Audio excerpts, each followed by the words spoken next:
الحمد لله رب العالمين نحمده ونستعينه ونستغفره ونعوذ بالله من شرور أنفسنا ومن سيئات أعمالنا من يهده الله فلا مضل له ومن يضلل فلا هادي له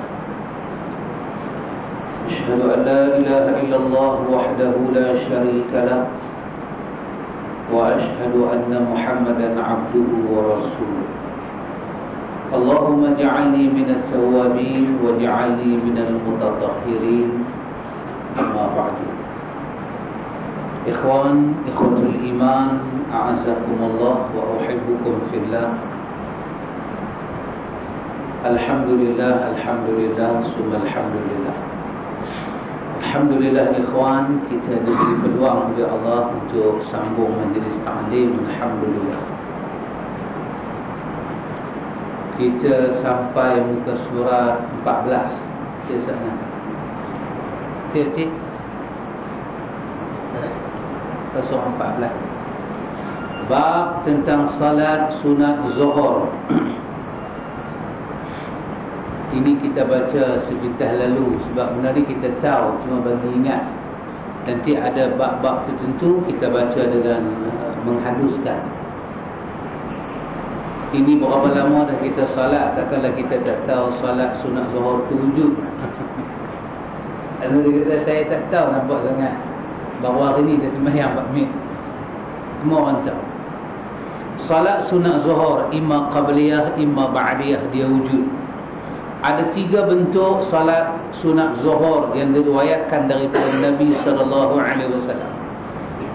Kita boleh buat salat sunat zuhur yang diriwayatkan secara sahih daripada Nabi dalam keadaan 3 bentuk. Yang pertama, 2 rakaat qabliyah, 2 rakaat ba'diyah. Kita boleh buat sebagaimana yang disebut dalam hadis Ibnu Umar.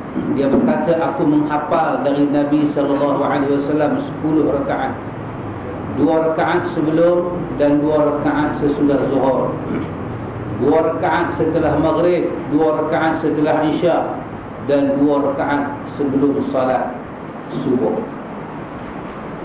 Ini yang disebut di dalam riwayat. Antum tengok Ibnu Umar kata, aku hafal daripada Nabi 10. Dalam hadis lain, masa Ibnu Umar nak menceritakan tentang sembahyang sunat fajar, sembahyang sunat sebelum subuh, dia guna perkataan ramaqtu syahran. Ramaqtu syahran, apa dia? Sebulan aku intai Nabi. Sebulan aku intai Nabi, aku nak tahu Nabi sembahyang sunat 2 rakaat ni sunat apa dan Nabi baca surah apa. Ramaqtu syahran, cukup sebulan aku intai Nabi, barulah aku tahu 2 rakaat dia buat itu sunat fajar. Dan apa yang dia baca dalam sunat fajar, dia baca qul ya rakaat pertama, dia baca qul huwallah pada rakaat yang kedua. Tengok sahabat, macam mana kita di akhir zaman ni boleh sebut ini sunat, boleh buat apa yang kita hafal daripada Nabi, dan apa yang kita boleh sabit perkara itu daripada para sahabat. Inilah kita kata perkara yang paling tak ada amanah. Kita sebut daripada Nabi, tapi kita tak ada hujah. Dia kata aku hafal daripada Nabi 10 rakaat. 10 rakaat dia hafal. 2 rakaat sebelum 2 rakaat sebelum dan sesudah zuhur, 2 rakaat qabliyah zuhur, 2 rakaat ba'diyah zuhur, 2 rakaat ba'diyah maghrib, dah jadi 6, 2 rakaat ba'diyah isya 8, 2 rakaat sebelum fardu subuh, kita panggil qabliyah subuh 10. Jadi dalam 10 tu ada qabliyah zuhur dan ada ba'da zuhur. Inilah tuan kita diambil hadis ni nak sesuaikan dengan tajuk di atas, salat sunat zuhur.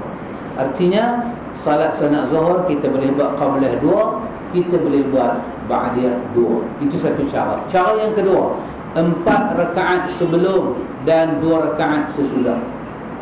Boleh buat.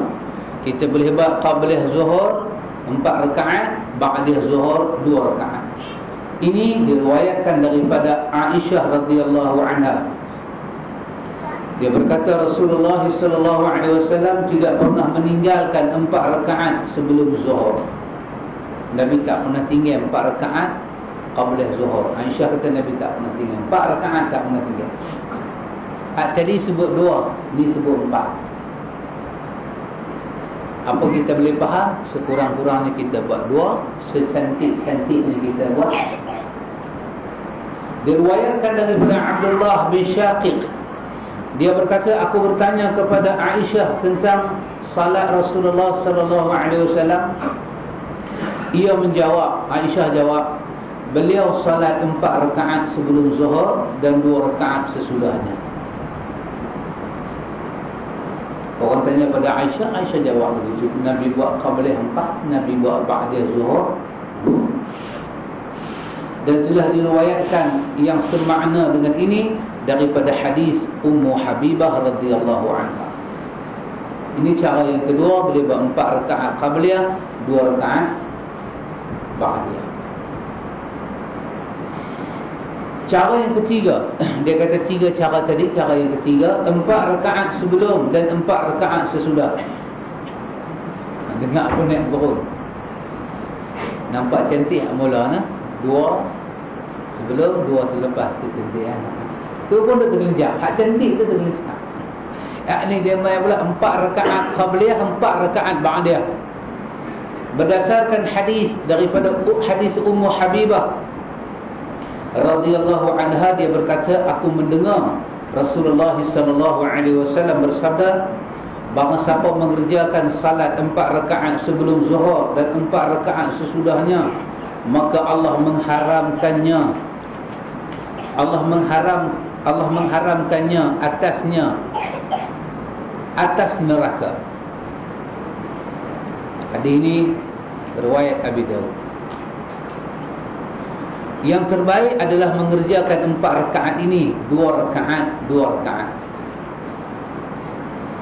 Adapun hadis Abu Ayyub bahawa Nabi bersabda, arba'un qabla zuhri laysa fihinna taslim tuftahu lahunna abwabus samai. 4 rakaat sebelum zuhur tanpa mengucap salam pada pertengahan. Ini hadis Abi Ayyub menceritakan Nabi sembahyang qabla zuhur 4 rakaat, tak ada cahaya awal. Maka akan siapa sembahyang qabla zuhur 4 rakaat tak ada cahaya awal, maka akan dibukakan untuk mereka pintu-pintu langit. Kata tuan kitab kita, sayang hadis ini adalah hadis yang dhaif, tidak sahih. Jadi ada 3 cara kita buat qabla zuhur, ba'da zuhur. Kita boleh buat 2-2 macam kita dah buat. Kita boleh buat 4-2, 4 qabliyah, 2 ba'diyah. Kita boleh buat 4 ba'diyah, 4. Tapi yang sangat yang menjadi favorite di kalangan para muhaddisin ialah 4 qabliyah, 2 ba'diyah. Yang ni menjadi favorite. Pasal apa ikhwan? Sebab hadis yang ketiga itu, barang siapa mengerjakan salat 4 rakaat sebelum zuhur dan 4 rakaat sesudahnya, maka Allah mengharamkan ke atasnya api neraka. Hadis ni kata para ulama tidak satu mulut dia sahih. Tetapi 4 rakaat qabla zuhur, 2 rakaat ba'da zuhur, hadis itu para ulama sepakat dia adalah sahih. Jadi kalau kita buat, tapi antara 1, 2, 3 ni kalau kita buat yang mana pun kita betul. Tak ada salah apa. Tak ada salah apa. Tapi kalau orang bagi pilihan lah antara 1, 2, 3 ni, kita nak buat yang mana? Kita pilih 4 rakaat qabla, 2 rakaat ba'da. Hadis cantik, hadis comel. Baik. Ini kita belajar sunat.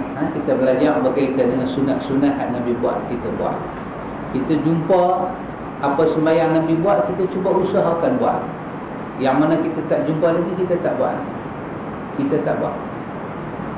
Yang mana bukan kata jumpa, riwayat pun tak ada, ulama pun tak ada, orang buat. Orang buat apa? Puasa hari jadi. Puasa, siapa boleh puasa pada hari jadi dia, insya-Allah Allah pemudahkan jodoh dia. Ada? Bukan kata keluar suara khabar, keluar TV. Kalau keluar suara khabar, tak apa, keluar TV. Semua orang nak ambil pen, ambil kertas, dia puasa. Nabi pun puasa hari jadi Nabi. Nabi beranak hari Senin, dia puasa hari Senin. Kita beranak hari Jumaat, kita puasa hari Jumaat. Lagu tu punya petua pun ada. Nak kata apa? Tak boleh kata apa. Baik, ikhwan, baik. Tajuk yang kedua, qada sunat zuhur. Qada sunat qabliyah zuhur. Barang siapa yang terlepas dari salat sunat qabliyah zuhur kerana uzur, maka dia mengqadakan sesudahnya. Diriwayatkan daripada Aisyah radhiyallahu anha, apabila beliau tidak sempat, apabila beliau, yakni Nabi sallallahu alaihi wasallam, masa Syekh kata kita macam ni, dia kata apabila beliau kan, annahu kana, sesungguhnya, annahu kana. Kata Syekh, kalau isteri Nabi kata annahu kana rasul, annahu kana, sesungguhnya adalah dia, kan? Maka Aisyah dia boleh kata sesungguhnya dia. Sebab apa? Nabi yang pertama Rasulullah, yang kedua Nabi suami dia. Dia ada masa dia bercakap Nabi sebagai Rasulullah, ada masa dia bercakap dia dengan Nabi itu dia boleh melawak sebagai lelaki bini. Adapun kita tak boleh. Maka Muhammadun aba ahadin min rijalikum walakin Rasulullah wa khataman nabiyyin. Dan Muhammad itu bukanlah bapa siapa-siapa daripada kalangan kamu, akan tetapi dia adalah Rasulullah dan khataman nabiyyin, penyudah bagi segala nabi. Jadi la tarfa'u aswatakum fawqa sautin nabi, kamu tak boleh angkat suara kamu depan suara Nabi. Dia kata Syekh, kalau kita baca dia guna ganti nama beliau, kita tak kena sebut Rasulullah sallallahu alaihi wasallam. Dia kata, Aisyah kata apabila beliau, yakni Nabi sallallahu alaihi wasallam, tak sempat mengerjakan salat 4 rakaat sebelum zuhur, yakni qabliyah zuhur, maka Nabi sallallahu alaihi wasallam mengerjakannya sesudahnya. Nabi akan mengerjakannya sesudahnya. Artinya dalam hadis ini menyebut kepada kita Nabi qada sunat qabliyah. Di sini ada pelajaran. Qada ni apa dia? Yang nak qada ni benda sunat. Benda-benda fardu kita boleh qada apabila dalam keadaan terlena sembahyang, terlalai, terlupa, kita qada. Para ulama khilaf, orang yang pengsan masuk zuhur, dia pengsan lagi 2 minit nak zuhur, dia memang macam tu. Dia kerja pengsan, masuk waktu dia pengsan. Ada jenis yang beranak repot tu hingga pengsan masuk waktu, pengsan dia masuk waktu. Para ulama bincang, dia pengsan lagi 2 minit nak masuk zuhur, dia pengsan. Lepas tu dia jaga-jaga dah masuk asar dah. Para ulama bincang, dia kena qada tak sembahyang zuhur? Kebanyakan ulama kata tak perlu qada.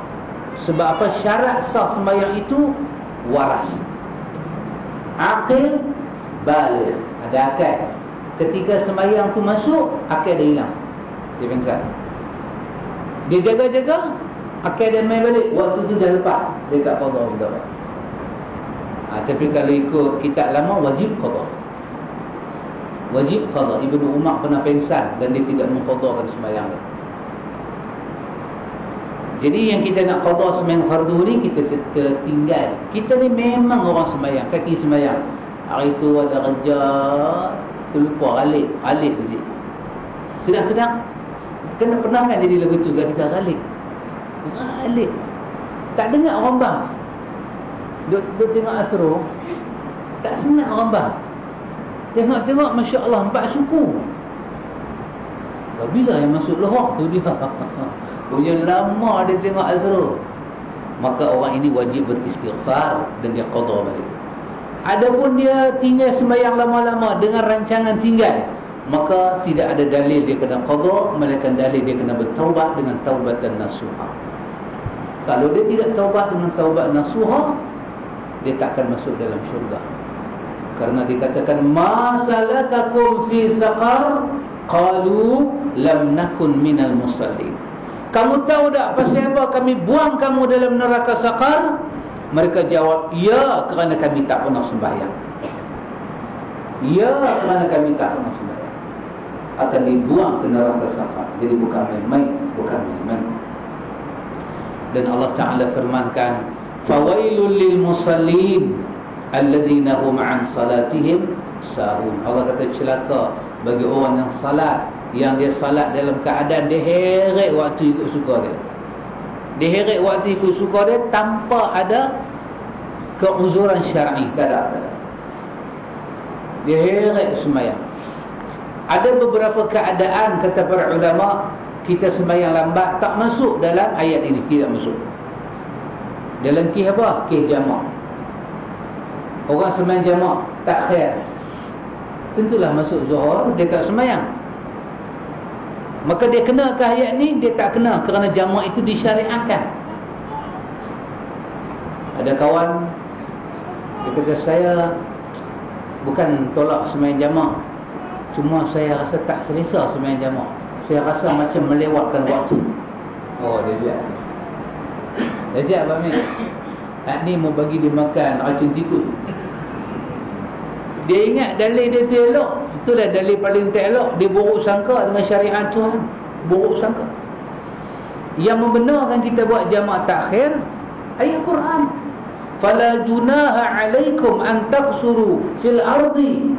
Tak ada dosa bagi kamu kalau kamu berjalan di atas muka bumi, kamu himpunkan dua sembahyang kamu. Tak ada dosa. Allah guna fala junaha alaikum. Tak ada dosa. Jadi jangan siapa rasa kalau dia buat jamak takhir ataupun takdim, masuk zuhur, dia buat zuhur, kemudian dia qamat, dia buat asar, masuk asar dia tak sembahyang. Jangan siapa rasa dia berdosa. Kerana Quran kata fala junaha alaikum. Kamu tak ada dosa. Demikianlah kita buat jamak takhir.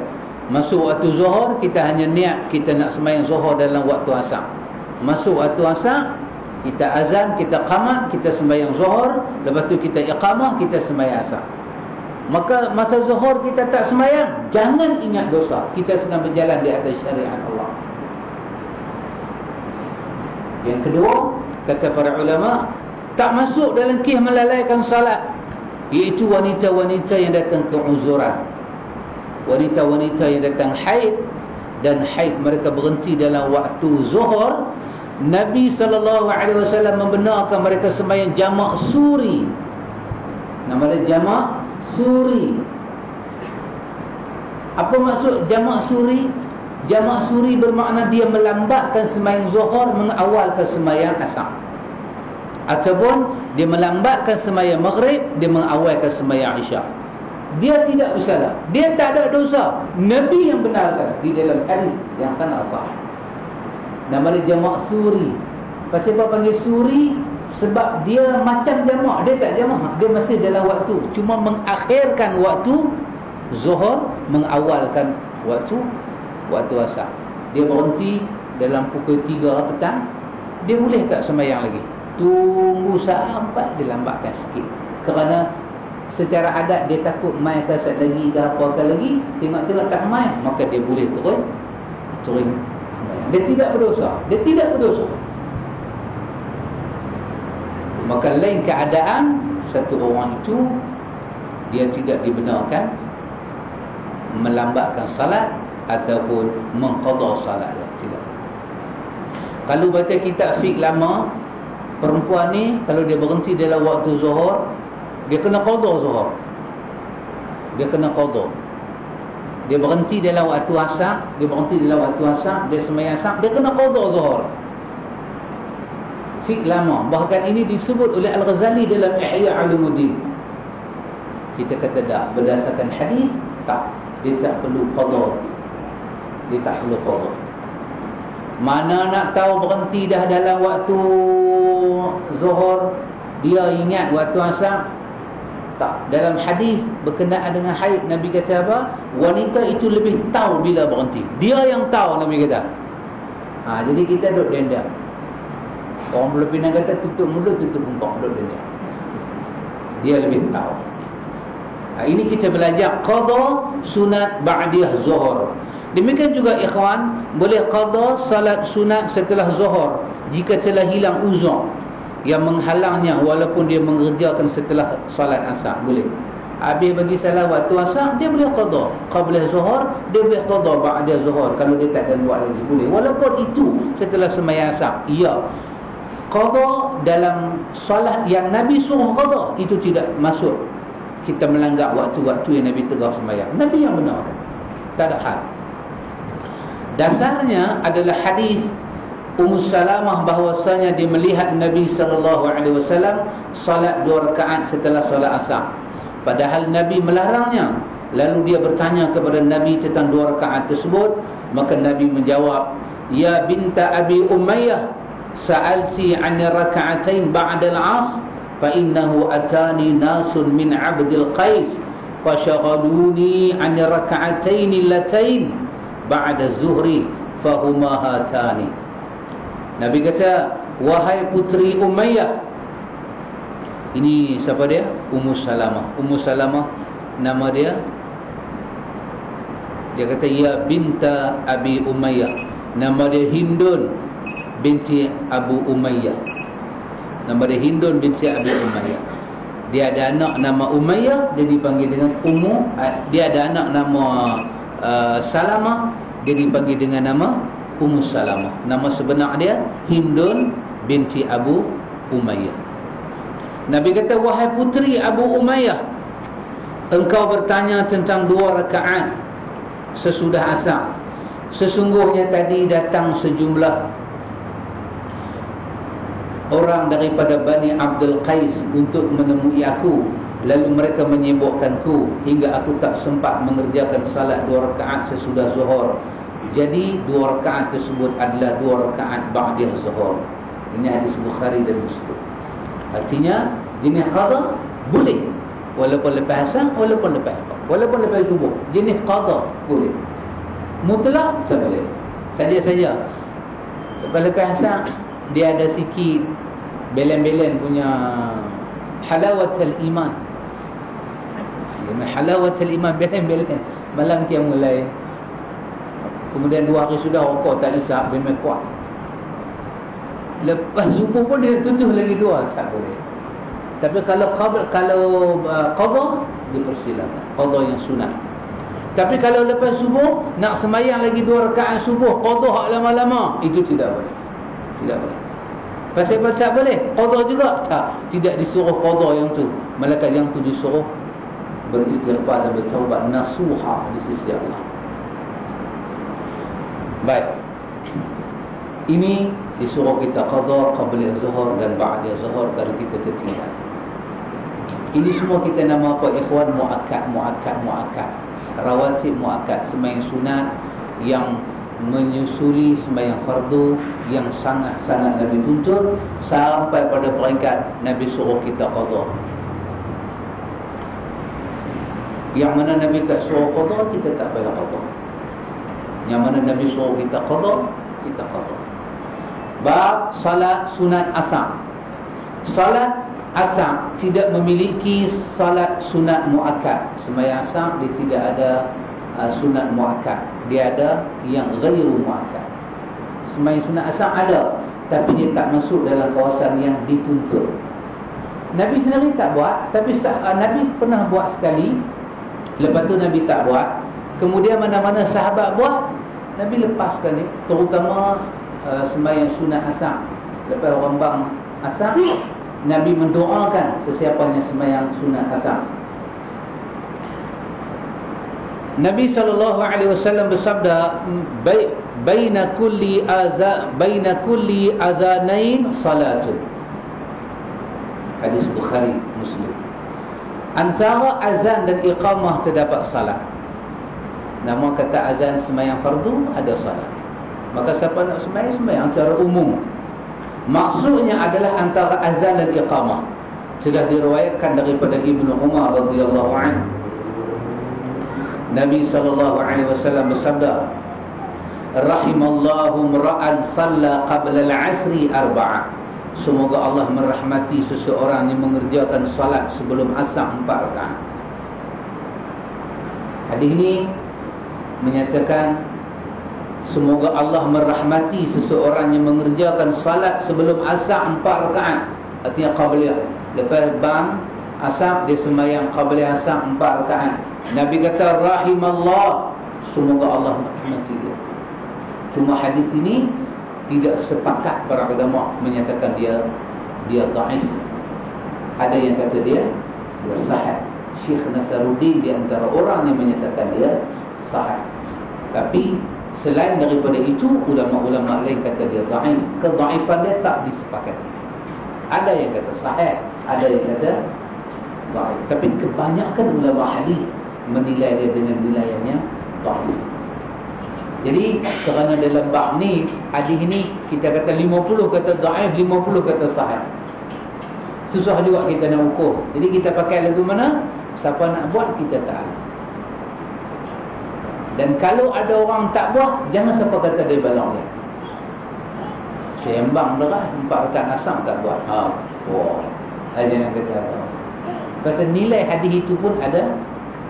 Dan sebahagian para ulama ketika membahas betapa besarnya 4 rakaat asar ni, sampai Nabi kata rahimallah, semoga Allah merahmati. Sebahagian ulama hadis kata law kana sahihan, kalaulah hadis ni sahih. Sedap. Kalaulah hadis ni sahih, seolah-olah dia pun meragukan hadis ini. Sebab kenapa kalau dia sahih? Sebab ada kalimah rahimallah daripada mulut Nabi. Maka siapa rasa nak buat 4 rakaat sebelah asar, dia buat. Kita tak boleh halang. Kita tengok dia takbir, kita pegang bergerbung, kita kamat. Jangan buat. Jangan buat perangai itu.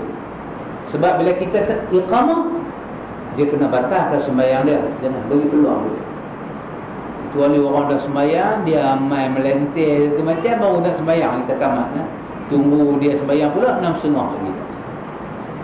Tapi kalau orang nak sembahyang, bagi peluang. Jangan kita kata apa-apa. Hadis ini bagi yang mensahihkannya, tengok dia kata hadis ini bagi yang mensahihkannya, para ulama hadis menunjukkan disyariatkan salat 4 rakaat sebelum asar. 4 rakaat sebelum asar. 4 rakaat sebelum asar dikhilafkan hadis dia. Orang putih kata at least adalah hadis.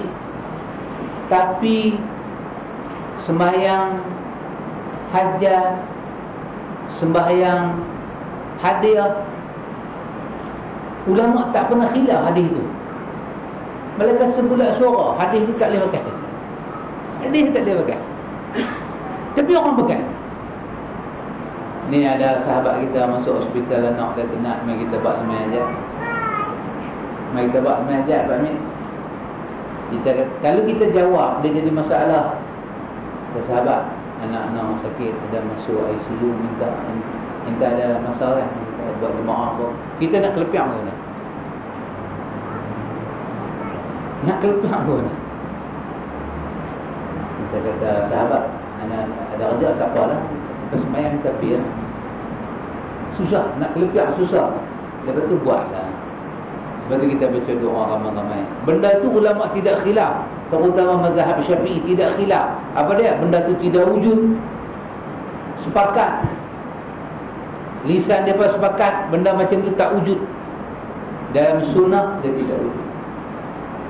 Yang ni kita terimalah. Hadis yang di atas secara umum kata 2 rakaat. Secara umum di antara azan dan iqamah ada 2 rakaat. Hadis Ibnu Umar secara khusus 4 rakaat. Kita pakailah hadis Ibnu Umar. Pakai hadis Ibnu Umar. Siapa nak buat, dia boleh buat. Tak mau buat pun tak ada apa-apa. Diriwayatkan secara sahih daripada Aisyah radhiyallahu anha bahawa dia berkata ada 2 rakaat yang tidak pernah ditinggalkan oleh Rasulullah sallallahu alaihi wasallam, baik di kala sepi maupun ramai, iaitu 2 rakaat sebelum subuh dan 2 rakaat setelah asar. Aisyah cerita ada 2 sembahyang Nabi tak tinggal. 2 rakaat qabliyah subuh dan 2 rakaat ba'da asar. Hadis ini hadis sahih riwayat Al-Bukhari. Tapi tengok apa kata ulama hadis.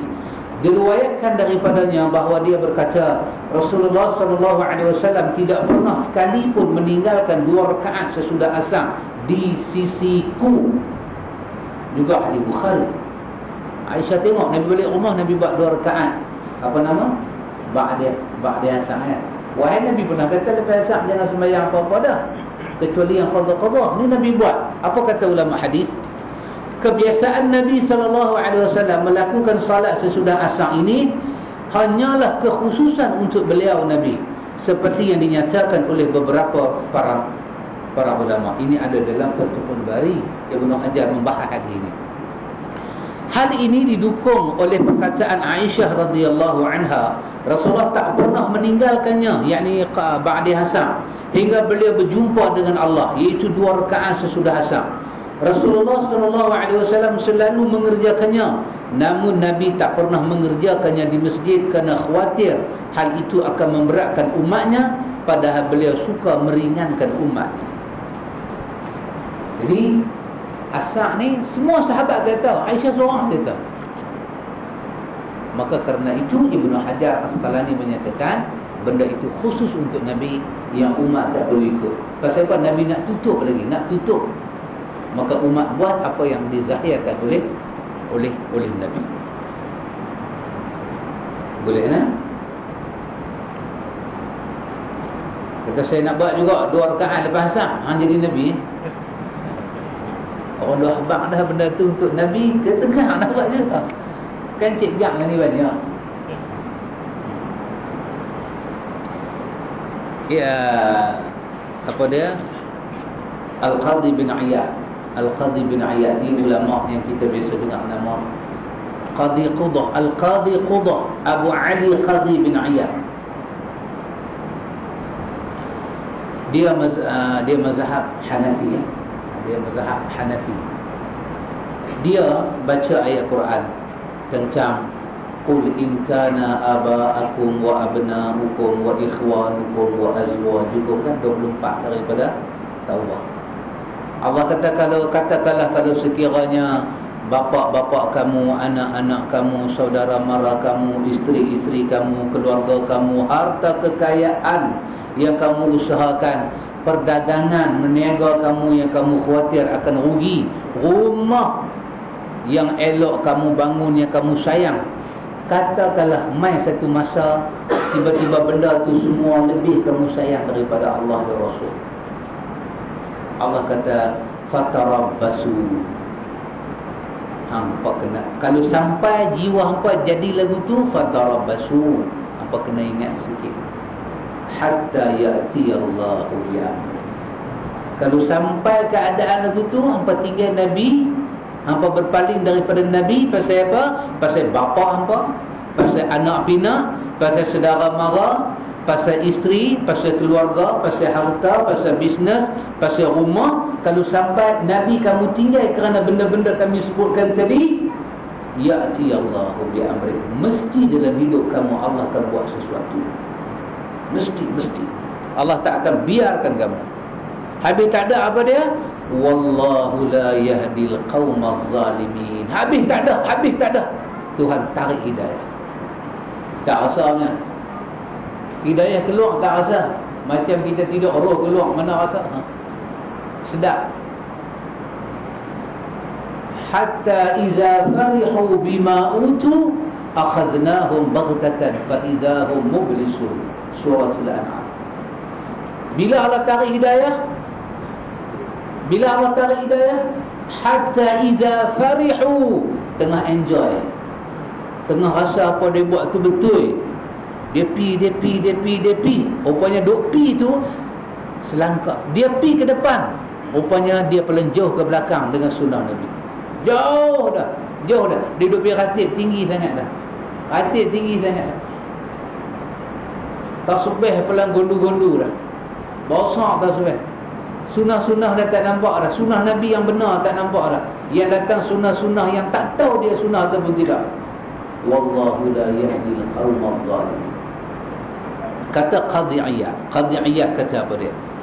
Dia kata min hazihil ayatul karimah, daripada ayat Allah Ta'ala yang mulia ini, 24 daripada surah At-Taubah tadi. Ayat ini kata dia sudah cukup untuk menjadi pembimbing dan hujah kepada orang yang berakal untuk mencintai Nabi sallallahu alaihi wasallam. Kalau orang tanya pasal apa kita kena lebih Nabi, ayat ni sudah jawab. Ayat ni tak larang kita ada keluarga. Cuma ayat ni kata kalau sampai satu masa, pasal apa tak boleh tegak sunnah Nabi, nak jaga benda-benda hak tadi-tadi ni.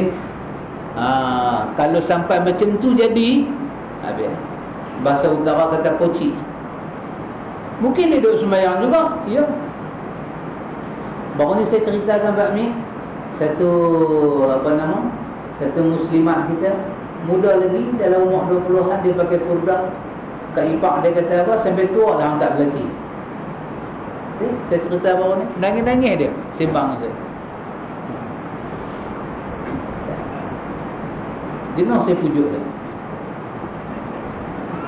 Kakak Ipak dia kata sampai tua tak berlaki. Saya kata tak apa abang dah. Dan nak tenteramkan dia. Baru 20 dia pakai purdah, sampai tua tak lelaki. Pergi ke dapur cuci pinggan, dia balik sekolah makan nasi, tengah duk cuci pinggan, Kak Ipak dia main duk tepi dia. Makan purdah tak payah makan nasi, kenyang. Pakai purdah tak payah makan nasi, kenyang purdah tu. Dia nak abang kat mak tak sampai hati. Mak kata hang ni pelik lah ni lah. Balik masuk dalam bilik tak campur. Dia tak boleh nak tengok dah muka Kak Ipak dah. Kalau habak jadi lagu mana? Gaduh lah. Ya, Allah tarik hidayah. Saya kata ke dia, saya kata Kak Ipak ni pakai tudung ke? Dia kata tudung labuh Ustaz. Kata Kak Ipak ni duk main kuliah lah. Kan saya ceritakan, dia kata apa? Dia kata macam ni senang Ustaz. Kak Ipak saya umrah pun pi, haji pun pi, kuliah pun pi, ceramah pun pi, forum pun pi. Senang Ustaz, tak payah tanya apa dah. Tapi cakap macam tu. Cakap begitu. Ya. Ini apa dia? Ini apa dia? Wallahu la yahdil qaumadh zalimin. Hidayah Allah tarik. Ya ikhwan, hidayah Allah tarik. Memang duk pakai tudung tang situlah, tapi perasaan dia bukan perasaan mukmin dah. Gamak kita kata pada orang pakai purdah sampai ketua tak berlaki. Habis nun hak duk pakai skirt sampai tak berlaki, lah tak berlaki lagi. Tu pasal apa? Pasal pakai purdah. Kamjatnya perempuan. Apa kena-mengena pakai purdah? Hak duk jadi GRO tu bertukar jantan setiap malam. Tak pakai purdah. Tak ada lelaki pun. Apa kena-mengena jodoh dengan pakai purdah? Tapi ini nama dia hidayah tak ada. Kita jangan ingat ikhwan, bila hidayah tak ada ni, daripada masjid dandan pergi ke pub dandut dah. Duk main masjid juga, dia dengar khutbah dia meluat. Hidayah, semayang, puasa, bukan kata dia bertukang pergi bunuh orang, tak, duk lagu tu juga, tapi dia tengok majlis ilmu ni dia meloya. Apa dia pernah duk mengaji? Mengaji apa tiap hari, tak jemu ke? Dia dah tengok kita mengaji. Mamak ni 9 tak berhenti lagi. Apa tak kebas pengkok dia ni, kan pengkok ada batu ke? Tak ada hidayah ikhwan, tak ada. Jangan kita ingat bila Allah rentak hidayah tu dia jadi gila ke? Tak. Dia zikir lagi derat. Tapi kesemua tu bukan di atas petunjuk Nabi Muhammad. Itu maksud dia tak ada hidayah. Kerana itu nak sembahyang 2 rakaat, kata Ibnu Umar, ramaqtun Nabi syahran. Ramaqtun Nabi, kita pun kata aku maknya. Ramaqtun Nabi, aku minta Nabi sebulan, aku nak tahu dia sembahyang lagu mana. Tengok, orang ada hidayah. Orang ada hidayah. Orang tak ada hidayah, Allah ada kata sembahyang sunat, takkan nak baca hadis juga kot. Janji benda tu sembahyang ni berdosa ke baik? Kita kata baik, baik. Balon dia kata berapa rakaat nak bagi sembahyang Isnin ke Khamis ke Jumaat. Macam dalam panduan 70 sembahyang sunat kan, sembahyang malam Isnin, malam Selasa, malam Rabu. sembahyang ni jadi 50 waktu balik. Ibnu Hajar Asqalani dalam Fathul Bari ketika mengupah hadis berkenaan dengan tentang seorang Arabi, Arab dusun datang pada Nabi, kan, dia bertanya, fa idza huwa sa'ala 'anil Islam, dia bertanya Nabi tentang Islam, mai dalam keadaan Badui, mai dalam keadaan rambut kusut masai. Dia tanya Nabi 'anil Islam, daripada aku sebagai orang Islam ni aku kena buat apa? Nabi kata sembahyang sehari semalam 5 waktu. Nah, bila sampai ke si hadis ni, kata Ibnu Hajar Asqalani, Nabi jawab apa? Sehari semalam 5 waktu. Lepas tu Ibnu Hajar tambah dalam Fathul Bari, hadis ini menjadi dalil salahnya pendapat orang yang mewajibkan witir, yang mewajibkan duha, yang mewajibkan sembahyang raya, yang mewajibkan sunat fajar, yang mewajibkan apa yang Nabi keluarkan daripada 5 waktu, dia kata wajib. Hadis ini menolak pandangan mereka secara hak, dia kata. Maka siapa-siapa yang berpegang dengan mazhab yang kata witir itu wajib, sedangkan hadis ni kata sehari semalam 5 waktu, dia kena meninggalkan pandangan itu dan datang kepada hadis ini. Tengok, dia nak ada sebut dalam Fathul Bari macam tu. Kenapa ikhwan? Kerana bagi seorang mukmin, hidayah besar adalah hidayah ittiba', mengikuti Nabi. Yang ikut Nabi. Pasal tu ikhwan, kadang-kadang bukan sembahyang, bukan puasa. Bukan sembahyang, bukan puasa. Dan saya kata kenuri kenara kita jauh daripada petunjuk Nabi. Kenuri kenara kita jauh daripada petunjuk Nabi. Tunang menunang kita jauh daripada petunjuk Nabi. Saya kenal dengan Pak Mik, dengan Pak Cik Hanifah, orang ni tahulah macam mana masuk Minang. Bukan kat saya, kat orang lain. Oh, Pantai Larang, mak dara seorang ada, Nyonya Mansur. Kok mana dia terlepas mai? Dia terlepas mai. Kasim selamat ikat dia tak kejap, terlepas mai sini. Kami mau 20,000 dia bagi kita. Cincin belian betul punya. Betul punya, nanti kena macam mak jatuh tu lagi. RM3 punya cincin selip bitan jari. Kerana itu ikhwan, susah. Saya bagi contoh, kita nak buang majlis sarung cincin dalam tunang tak boleh. Tak boleh. Tak boleh. Sedangkan khitbah, tunang itu bermakna perjanjian yang akan disusuli dengan lamaran-lamaran. Ikat, kita ikat maruah orang dengan janji, itu makna khitbah.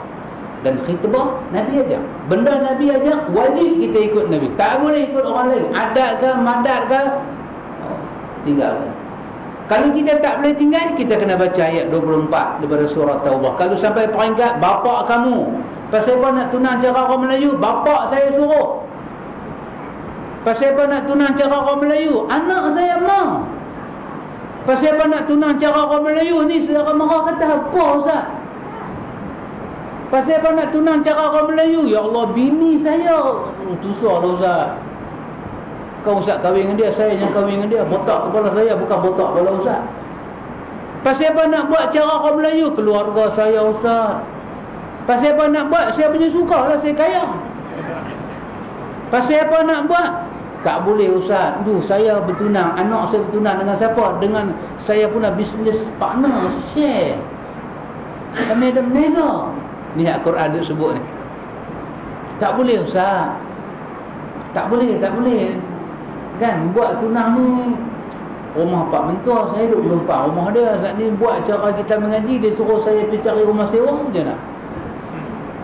Cukuplah Kasim selamat pergi duduk bawah rumah, takkan saya pun nak ikut juga kot. Tak apa. Ni Allah kata. Allah kata kalau begitu kamu buat, dah sampai masa kamu ada ilmu, kamu nak tinggal sunnah Nabi, fatarabbasu, kamu akan tengok padah perkahwinan itu nanti. Kamu akan saksikan demi Allah. Hatta ya'ti Allahu bi amri. Allah akan tunjukkan kepada kamu balasan dia. Balasan. Bukan kamu salah bertunang, tapi kenapa kamu tak boleh ikut petunjuk Nabi aku dalam tunang dan kahwin. Mai kena kahwin, package music, dundang. Kat rumah ke tepi, kubur kata mai, nak bagi satu lagu lagi. Dalam menyanyi pun tersilap. Dia nak nyanyi lagu Inai di Jari siapa yang punya. tersilap nyai selimut putih bila Izrail. Dia kata silap, bukan silap saja, malaikat pergi tolak lidah dia nak bagi sedang diri. Tak, dia kata dah, bukan lagu ni 3 kali dia silap. Tengok, nak bagi juga satu lagu. Kesian ikhwan. Allah kata apa dia? Wallahu la yahdi al-qawmal zalimin. Allah akhirkan 24 Taubah, Allah tak bagi hidayah kepada orang fasik. Allah tak bagi hidayah. Lepas itu ayat 6 daripada surah Al-Ahzab kita kena ingat ikhwan. Ayat 6 surah Al-Ahzab. Apa dia?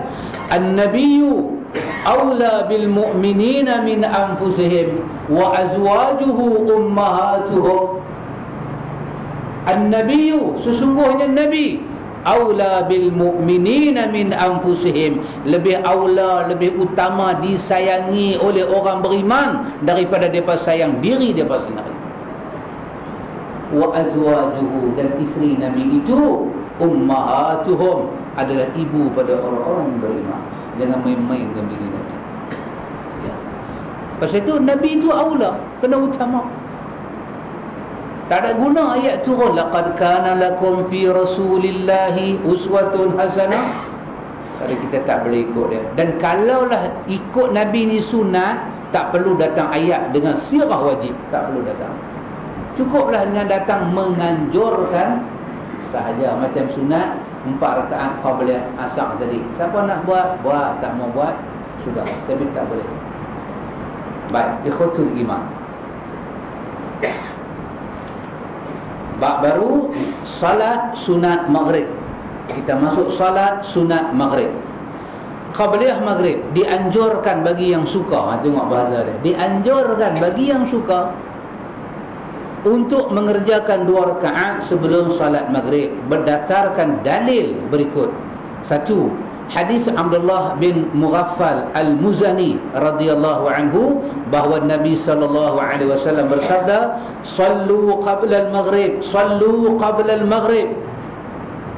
Summa qala fi thalithah liman syaa'a. Sembahyanglah salat maghrib, sembahyanglah sebelum maghrib, sembahyanglah qabliyah maghrib. Kemudian pada kali ketiga Nabi mengulang bagi siapa yang suka. Kerana beliau khawatir orang-orang akan menjadikannya sebagai sunat ratibah yang bersifat rutin. Nabi tak mau. Siapa nak sembahyang maghrib, ambil sembahyang. Nanti Anas cerita kat kita macam mana sahabat. Hadis Anas bin Malik radhiyallahu anhu, dia berkata, apabila muadzin selesai mengumandangkan azan, para sahabat Rasulullah sallallahu alaihi wasallam berdiri menuju tiang-tiang untuk mengerjakan salat hingga Rasulullah sallallahu alaihi wasallam keluar menemui mereka sementara mereka sedang mengerjakannya. Mereka mengerjakan 2 rakaat sebelum maghrib dan tidak ada suatu pun yang memisah antara azan dan iqamah. Kata Anas, bila orang buat maghrib, sahabat lari masuk dalam masjid, takut orang kamat. Dia nak buat sembahyang. Pasal apa dia nak buat? Pasal Nabi kata sallu qabla al-maghrib, pergi sembahyang. Tapi Nabi tak buat. Tapi antara Nabi tak buat dengan Nabi suruh buat, sahabat lebih membesarkan Nabi suruh buat.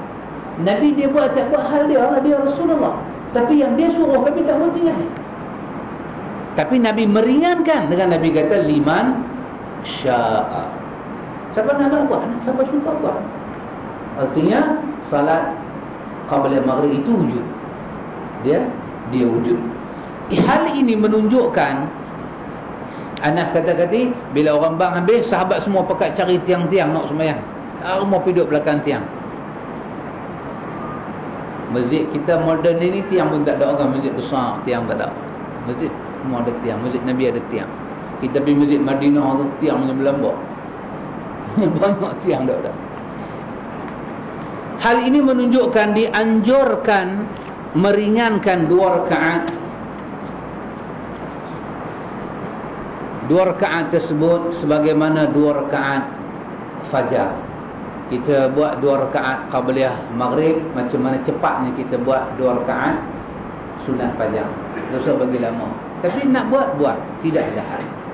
Dan benda itu tidak bid'ah kerana dia telah sabit daripada amalan para sahabat. Cukup satu sahabat buat jadi sunnah. Ini tahlil, tak ada seorang sahabat buat. Macam mana nak kata sunnah? Macam mana nak kata boleh? Tak ada seorang buat. Tak ada. Banyak orang kita lah. Seorang dia kata, Ustaz, sahabat saya banyak buat. Bukan sahabat sahabat Nabi. Kami duk kata ni sahabat Nabi, dia kira sahabat dia. Tak boleh lah. Sahabat kita memang banyak orang buat kan. Sahabat Nabi tak ada seorang buat. Tapi yang sahabat Nabi buat, kita tak buat pula. Hari ni hari Jumaat kan, sunat mutlak, sunat tatawwu' mutlak, intizar salat. Orang tak buat hari Jumaat. Mai awal semayang, dia mai awal dia makan pisang. Yalah, ada orang bagi, sapu sajalah. Tapi takkanlah duduk sebelah pisang tu sampai habis khutbah. Punya jaga pisang, mempertahankan kepisangan dia tu. Sayang sangat pisang mah tu. Ada patut padan lah. Lepas semayang sambung lah kan. Sedanglah kecil mana yang ada tu pisang mah. Tak jaga pisang tu. Intizar solat tak buat. Mawai tak masuk masjid. Masya Allah. Ini hari Jumaat. Pakcik Hanifah selalu kata, Jumaat ni start dengan mandi ni. Hari Jumaat. Ya, hari Jumaat ni mandi siap-siap. Comel-comel mandi, pakai wangi-wangi, pakai baju paling elok. Bukan pakai jubah, baju yang paling elok pada mata kita. Kita ada baju apa? Baju yang paling comel kita tengok. Yang elok lah. Bukan baju jogging, satu macam jogging tracksuit semua. Tarik zip perut. Kata awak, Ustaz, ni yang paling elok saya dah. Jangan mak mangkang. Orang tak pernah pakai baju tu hari raya kan. Ni saya cakap Melayu, bukan cakap boyan. Kan? Ni saya cakap Melayu. Tak faham lagi. Tak boleh lah. Baju comel. Nampak ke mana, Ustaz? Saya kerja baju ni yang paling elok saya dah. Pakai baju kerja yang paling comel. Serika nak pergi kerja tu, serika baju tu, pakai minyak atar, mandi siap-siap, pergi kerja, main balik. Main cara orang segak ni, main dengan beg ikat sekali atas pinggang, donggu balik ni. Takkan segak kot macam tu. Comel. Nak semayang. Dan kalau kita space satu baju Melayu, kita buka asal sebelum balik pun tak ada salah apa. Hari Jumaat besar. Allah nak ampun dosa yang lepas, dosanya akan datang tambah 3 hari. Dosa Allah nak ampun. Ada mustajab doa. Imam Malik duduk lepas asar sampai maghrib, tak keluar masjid hari Jumaat. Dia akan berdoa. Ada mustajab doa hari ni. Dah habis dah lah. Dia start dengan Khamis malam Jumaat, selawat suratul Kahfi. Hari Jumaat ni hari istimewa. Lepas tu raja-raja dulu dia bagi cuti hari Jumaat, dia tak bagi hari Ahad. Mai penjajah dia bagi hari Ahad pasal dia nak pergi gereja senang. Dia raba pun hari Jumaat pasal dia rasa kita tak besar. Cuti hari Jumaat bagus, tapi kita tak boleh nak paksa orang main sembahyang Jumaat. Kan? Bagi cuti hari Jumaat, dia pergi shopping komplek. Dia kata hari tu lah cuti pun, dia pergi shopping hari tu. Kita kata Jumaat dia ke mana? Tak apa, dia kata ni saya duduk jaga dah. Sedang saya baru 2 kali, 3 kali saya pergi dia tak boleh paksa dia. Tapi kita kena bagi selesa orang sembahyang Jumaat. Seronok sembahyang. Hari Jumaat ni kira hari seronok. Mau senyum, mau apa lebih kurang hari Jumaat. Lepas tu tak boleh puasa hari Jumaat. Tak mau puasa hari Jumaat kecuali Ramadan lah. Duk buat Jumaat, Ramadan pun tak mau puasa, tak boleh Ramadan saja puasa lah hari apa pun kena puasa. Tapi hari sunat-sunat ni Jumaat elok kan puasa hari Jumaat. Nak puasa Nabi kata Khamis Jumaat Sabtu, Jumaat saja tak mau. Pasal apa? Imam Malik kata hari Jumaat hari raya. Bahkan ada pandangan para ulama tapi agak tidak kuat, menyatakan kerana hari Jumaat ni hari besar, orang perempuan duduk di rumah pun kena sembahyang Jumaat, tak boleh sembahyang Zuhur. Ini agak pandangannya lemah. Orang panggil syar, pandangan yang pelik daripada orang lain. Maksud dia apa? Orang perempuan tak main sembahyang Jumaat tapi dia tetap sembahyang 2 rakaat di rumah. Dia tak sembahyang Zuhur 4 rakaat. Ini ada satu pandangan. Tapi ramai para ulama kata syar. pandangan ni pandangan yang pelik daripada jumhur. Tapi at least nak abang kata apa? Hari Jumaat ni adalah hari yang cukup besar. Kita pakai comel-comel apa yang kita ada, kerak kuku, potong rambut dekat sebelum sembahyang Jumaat. Dah habis sembahyang Jumaat, pergi kerak kuku, nak makna mana? Minna mus menus sembahyang Jumaat. No. Ni lemas Jumaat mau montong rambut, mi anu nak montong. Sebelum lah mandi. Orang mandi sebelum main Jumaat, dia mandi balik Jumaat. Apa yang mantap tu. Ini beranak hari apa macam. Baik ikhwan.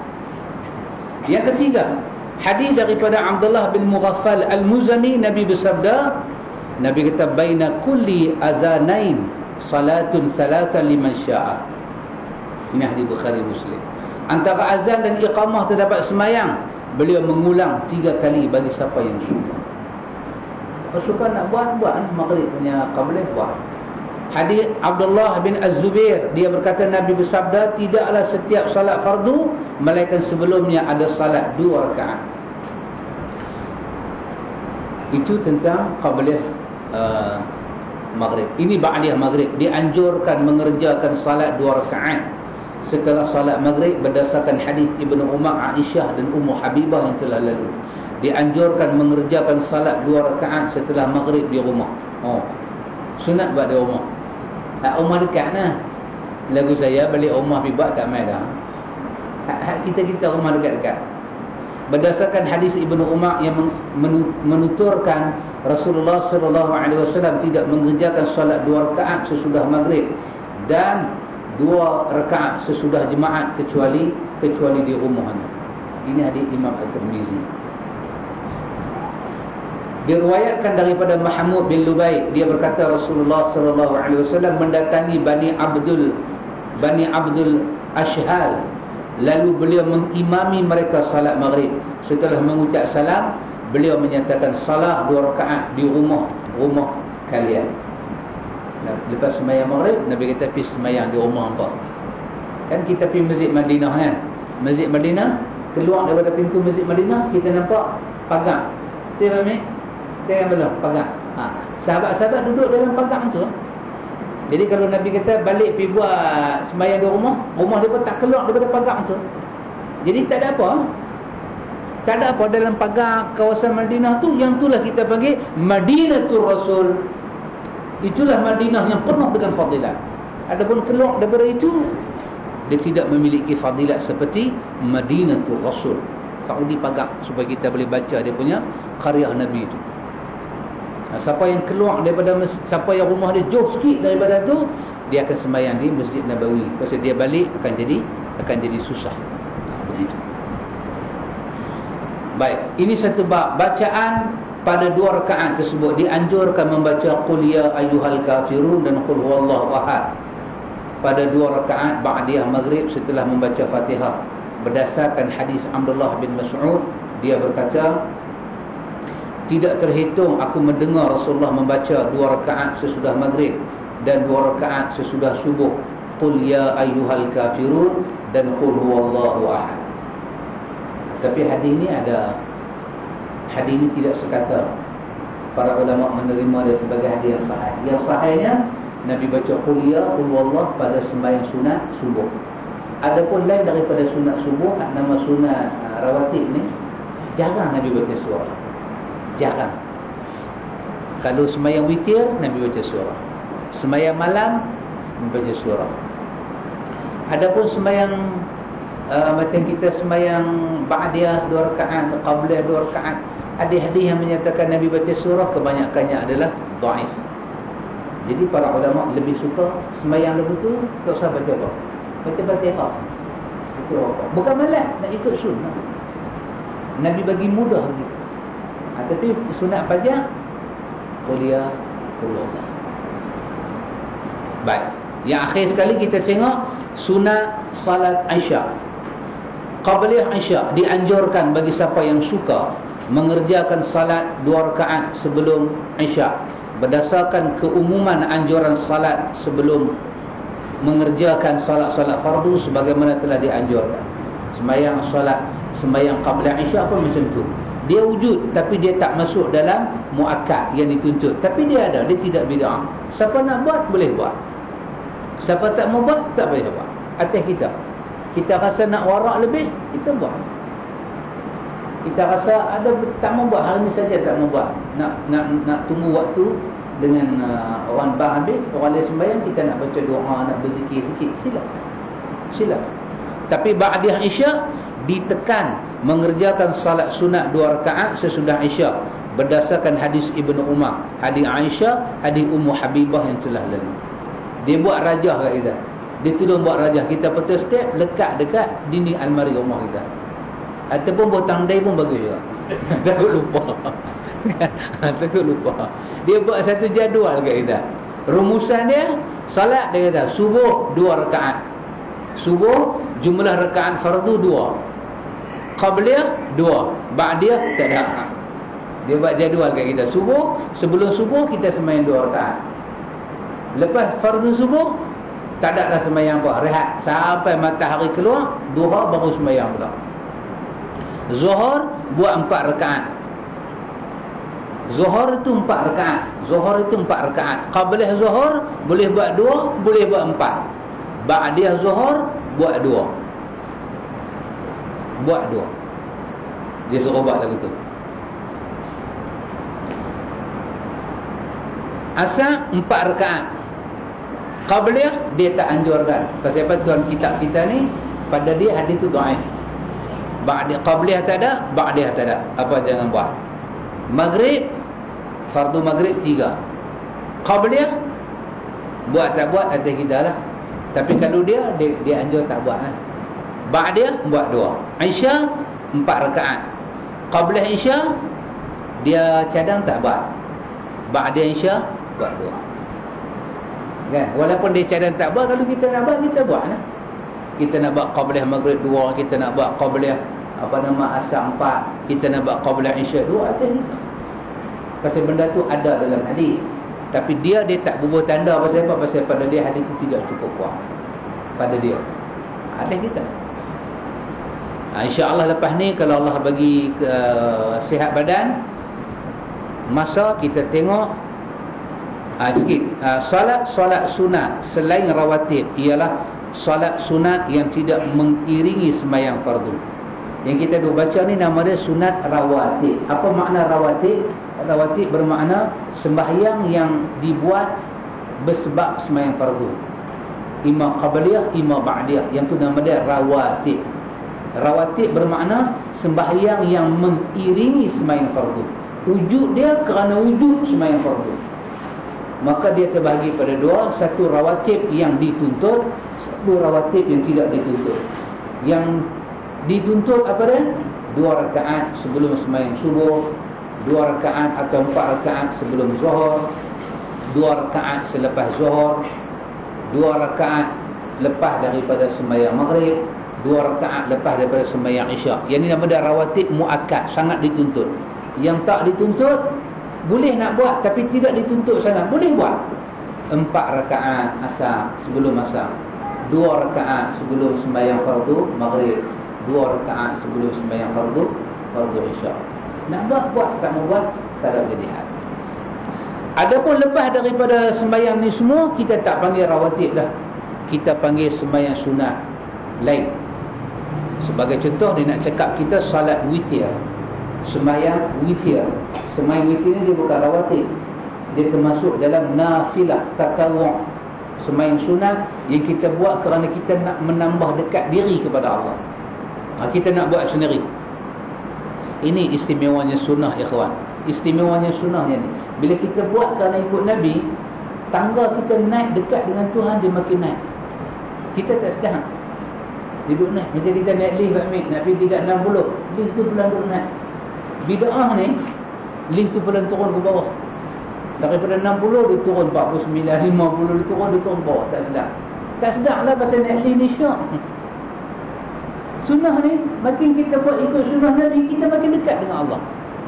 Kita boleh rasa benda tu. Kita kena rasa.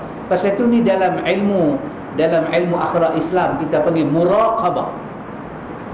Nawawi buka dalam Riyadhus Salihin bab muraqabah, merasakan dekat kepada Allah kerana beribadat memakai jalan Nabi Muhammad. Kena rasa dekat dengan Allah.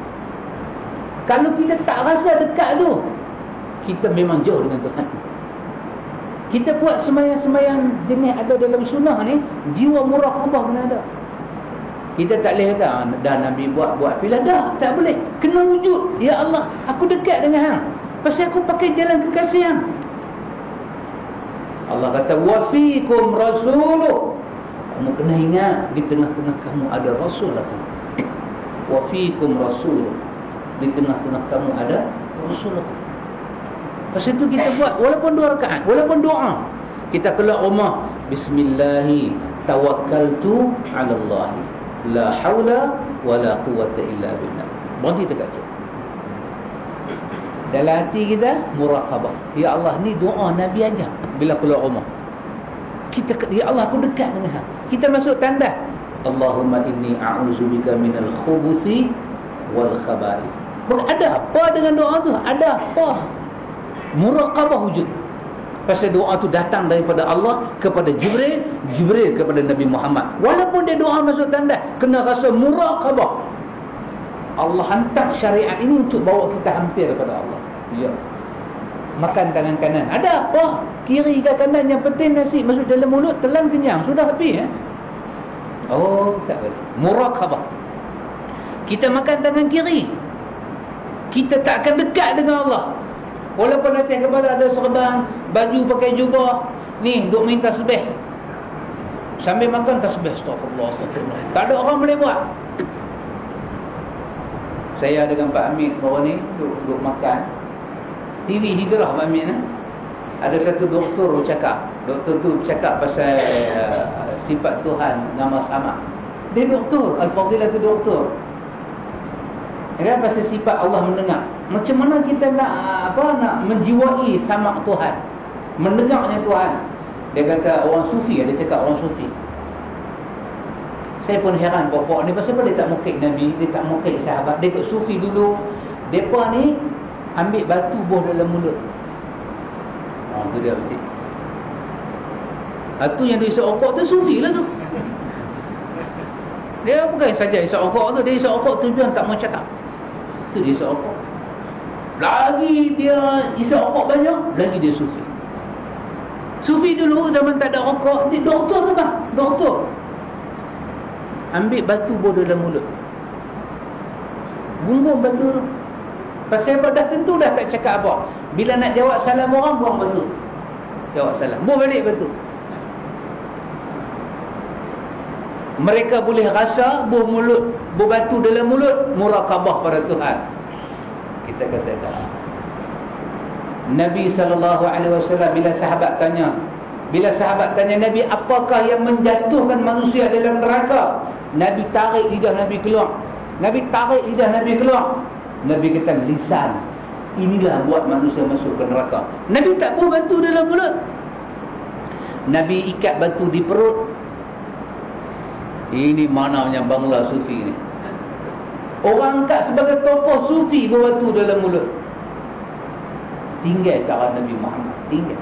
Pasal takut cakap, man kana yu'minu billahi wal yawmil akhir falyaqul khairan aw liyasmut. Siapa yang beriman pada Allah dan hari akhirat, cakap baik-baik ataupun diam. Jadi nak bagi diam lagu mana? Buah batu dalam mulut. Sepanjang Nabi hidup, Nabi buah batu dalam mulut. Kita kata tebuk main riwayat tu, tak mana kita nak tengok. Abu Bakar pemimpin, khalifah Nabi, memerintah, tak tahu buat mesyuarat dengan menteri-menteri kabinet, tu ada batu dalam mulut. Orang tanya Abu Bakar ke mana ni? Kata khalifah lagu mana? Pasal apa? Batu. Apa nak buat batu dalam mulut? Kan? Ada kerja orang buat batu. Tapi orang boleh kata sufi. Ya, pasal tu sufi ni zuhud lain, ikhwan. Zuhud Nabi bawa, sufi Nabi tak bawa. Zuhud ada dalam hadis. Nabi mendoakan kaya kepada Anas bin Malik, kaya dan harta banyak dan anak banyak. Orang sufi dia tak mau ada harta benda, dia tak mau. Tapi harta dia banyak. Dia kata ni lah bila kita tak mau Tuhan bagi. Tak mau bagi. Hang tak buat batu dalam mulut, orang bagi sedekah kat hang, orang kesian. Orang yang hang tak ada makan, orang bagi 50, bagi 50. Tengok dalam bank semua dia punya. Ini semua ilmu bagi jahannam orang. Pasal itu kena ada muraqabah. Muraqabah kepada Allah. Ada kita punya doa, bismillah, kita makan tangan kanan, bismillah. Kita tak apa doa panjang-panjang, bismillah. Bismillah itu wujud dalam hadis. Wujud. Kita sembelih ayam, bismillah. Bismillah aja. Nak habis Ar-Rahman Ar-Rahim pun boleh, tak mau habis pun tak apa. Bismillah. Kita makan tangan kanan. Masa itu apa hati dan pemikiran kita kena ada? Muraqabah kepada Allah. Ya Allah, hang dekatkanlah aku dengan hang pasal aku sedang pakai syariat. Ya. Mesti kita dekat dengan Allah kalau kita ada hati yang ikhlas. Masalah dia kita duk tegakkan sunnah, kita tak ada muraqabah, kita tak boleh rasa. Kita sembahyang ba'da, Assalamualaikum, Assalamualaikum, kena rasa dekat dengan Allah. Hang terimalah ya Allah. Muraqabah. Pasal itu doa Nabi Ibrahim, Rabbana taqabbal minna innaka antas samiul alim. Ya Allah, terimalah daripada kami. Masa dia, ya Allah, terima daripada kami, dia picit jantung dan serah kepada Allah. Muraqabah. Asal dekat dengan Allah. Mesti kita dekat dengan Allah kalau kita ikut cara Nabi Muhammad. Mesti kita dekat dengan Allah. Muraqabah. Muraqabah. Subhanallah ya Allah. Kalau kita tak ada muraqabah, kita ada masalah. Kita ada masalah. Tempat lain bid'ah-bid'ah ni, dia akan bawa kita dekat dengan Allah. Sebenarnya bukan dekat dengan Allah, kita jauh dengan Allah. Pasal Quran kata, wa may ya'sillaha wa rasulahu faqad dhalla dhalalan mubina. Siapa yang tergelincir daripada mengikuti Allah, mentaati Allah dan mengikuti Nabi, maka dia sesat dengan kesesatan yang sangat jauh. Jauh dia tu, jauh. Allah Allah. Sangat jauh. Jauh dia tu sampai tak ada orang boleh pi bawa dia. Kita nasihat, dia dah pi jauh dah. Dia jauh dah. Jauh dah dia pi. Kita nak nasihat dia lagu mana dia duduk main judi, dia masuk dalam judi dah. Malam raya sambut raya dengan judi. Mana kata apa dia? Assalamualaikum Pak Cik, abang. Apa abang? Ni. Hang punya pasal hang tengok. Nombor aku lari dah. Hang ni betul-betul pembawa betul dia kata. Hang ni betul-betul pembawa. Tadi aku nak lempak dah kelawang ni. Hang mama aku confused dah. Ni kelawang ke speed aku nak lempak. Hang belah bang. Kata Pak Cik, kalau tambah kita kata Pak Cik ni haram. Hang bagi potong steam aku. Dia bangkit-bangkit dia boleh dabuh kita. Dia boleh hayun kita. Pasal dia jauh dah. Dia jauh dah. Bini dia kata, abang ni duit haram. Apa haram? Ni duit ni lah duit bayar bil yang haram. Hang duk ambil uduk ni lah bil. Uduk hang duk ambil tu aku bayar dengan bil ni. Haram lagi. Dia dah kanduk jauh dah. Apa kita nak kata kat dia? Kita kata memang bayar bil. Memang apa? Hang sembahyang sunat, sembahyang duha tu hilangkan duit haram ni lah. Oh, masa ambil wudu hang tak kata haram. Lepas sembahyang hang kata aku haram. Lah siapa haram? Dia hanya panduk dia dah. Kata Pak Cik, kita duk makan ni ketua bara makan duit haram ni masuk dalam perut bara api. Jom kita pergi scan tengok ada orang perut ke ada bara. Bara sangat. Kita anak bara sangat. Aku kalau aku mati besok, Tuhan nak bakar aku ke, Tuhan nak salai aku ke, aku dengan dia, aku hamba dia, dia pencipta aku. Hang siapa?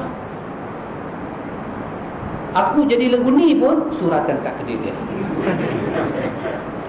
Dia tu duk randuk pilih lagu tu. Kita boleh buat apa? Ni Quran kata, wa may ya'sillaha wa rasulahu faqad dhalla dhalalan mubina. Dia jauh dah dia pi. Hanya Allah saja boleh tarik dia balik. Kita tak boleh buat apa ya Pak. Tak boleh buat apa. Sakit telinga ni Pak Mit. Orang macam makan cili. Dia keluar panas kot telinga. Kita cakap dia lawan. Lalu sekali kita naik darah tinggi, dia gelap. Apa? Hang kacau aku lagi. Hang tengok. Hang kenal. Apa kita nak kata dia? Banyak ada orang lawan aku kena darah tinggi. Hang nombor 7. Dia beritahu, aku tak ada apa. Hang bacalah ayat macam mana pun. Aku senyum, aku happy, go lagi. Hari aku menang. Hari aku kalah, aku pasrah, aku redha. Cara dia cakap tu, sufi. Faqad dalalan mubina. Dia randuk jauh dah, dia randuk. Tak boleh nak buat apa. Tak boleh nak buat apa. Dia berkelahi dengan bini dia. Kita nak kata apa? Kalau jumpa ustaz, tolong nasihat. Nak nasihat apa? Ustaz pi dia dihentam dengan ustaz. Daripada ustaz pi elok, balik cemeh muka sebelah. Biar ustaz tak happy. Kita kata bagilah ceramah-ceramah dia dengar ustaz. Dia dengar 2 minit, dia lena. Kita kata dia pukul tak? Kita tak pukul. Anak-anak dia pukul tak? Tak, alhamdulillah. Habis ustaz dia duduk balik duit judi macam mana? Redha, tak nak buat apa nak. Kalau rasa nak puasa, tak payah makan. Kalau rasa nak makan lebih, pergi masjid. Khamis malam Jumaat mesti ada nasi bungkus memang makan sana. Bid'ah pula.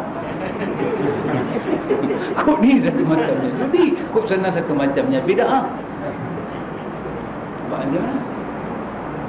Kalau rasa tak mau, abang kami tak mau. Kami mogok lapang. Apa ada kita tengok rupa akhir anak mogok. Aku bukan pukul hang. Allah Ta'ala pun tak suruh aku pukul hang. Allah Ta'ala dia pakai Allah Ta'ala. Allah Ta'ala pun tak suruh aku pukul hang. Bahkan Allah Ta'ala suruh aku sabar dapat bini lagu hang. Pasal tu talak dia bagi kat aku, tak bagi kat hang. Kalau dia bagi kat hang, aku diangkat bungkus balik. Hang dia bagi talak 3 kat aku, terus aku nanti susah. Aku sabar. Aku menjudi, aku tak mencuri. Semuanya rezeki Allah. Wa makaru. Dia baca Quran kat kita. Lagu ni punya doa. Anak kata apa kata? So kita duk kata sahabat jangan duk selawat melampau. Lagu tu dia kanduk dia. Dia kanduk lebih dah. Kita kata sahabat, takkanlah Nabi, sahabat Nabi sayang Nabi lagu ni kot. Bangkit berzikir sampai tak sedar diri. Dia kata hampa tak rasa apa kami rasa. Pasal hampa jarang selawat. Hampa rajin mengaji ya. Hampa mengaji hampa derah. Amal hampa derah. Semain Jumaat pun hampa tak. Dia tanya kat kita, ustaz duk mengajar subuh mai? Subuh pun tak mai. Nak mendapat tu dia bagi kita. Dia bagi kita saja. Apa nak kata? Nak kata apa? Dia kata tu betul. Mak je ustaz subuh pun tak mai. Anak mendapat.